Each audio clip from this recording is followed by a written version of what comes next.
যে তথ্যের আলোকে প্রশ্নের উত্তর দাও। পি এর মান হচ্ছে পি ইকুয়াল টু বলা আছে 3 প্লাস 2√2। পি প্লাস 1/p এর মান বের করতে হবে। এইরকম অঙ্ক কিন্তু আমাদের সৃজনশীলের মধ্যেও থাকে। সো এই অঙ্কটি কিন্তু খুবই ইম্পর্টেন্ট। এই অঙ্কটি খুবই ইম্পর্টেন্ট। আমরা দেখতে পাচ্ছি ঢাকা বোর্ড 2025 সালের পরীক্ষায় কেটে দিয়েছিল। আমরা কিভাবে করব? যে P equal to 3 plus 2√2 1/p মানে হচ্ছে 1/3 প্লাস 2√2। এখানে যে মান থাকবে তার ঠিক বিপরীত সাইন দিয়ে আমরা গুণ দেব, অর্থাৎ 3 মাইনাস 2√2 দ্বারা গুণ দেব। 3 মাইনাস 2√2 দ্বারা গুণ দেব। গুণ দিলে কি আসবে আমরা একটু দেখি।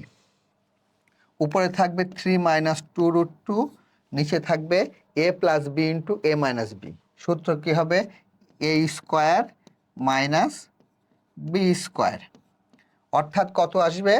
আসবে হচ্ছে 3 মাইনাস 2√2 বাই 3 × 9 মাইনাস 2 স্কোয়ার মানে 4, আর √2 এর স্কোয়ার মানে 2, তার মানে 4 ইন্টু 2 মানে 8, অর্থাৎ 3 মাইনাস 2√2।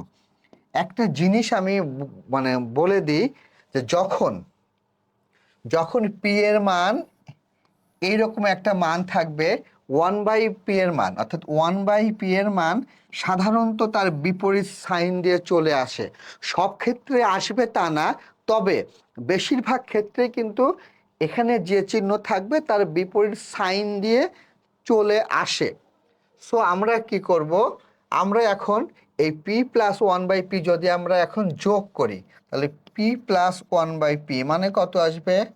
3 প্লাস 2√2 প্লাস 1/p এর মান হচ্ছে 3 মাইনাস 2√2।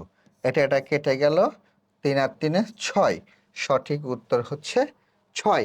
আশা করছি সবাই আমরা বুঝতে পেরেছি, কারো কোনো জায়গায় কোনো সমস্যা নাই। আর সমস্যা যদি হয় তাহলে আমাকে অবশ্যই আমাকে জানাতে হবে।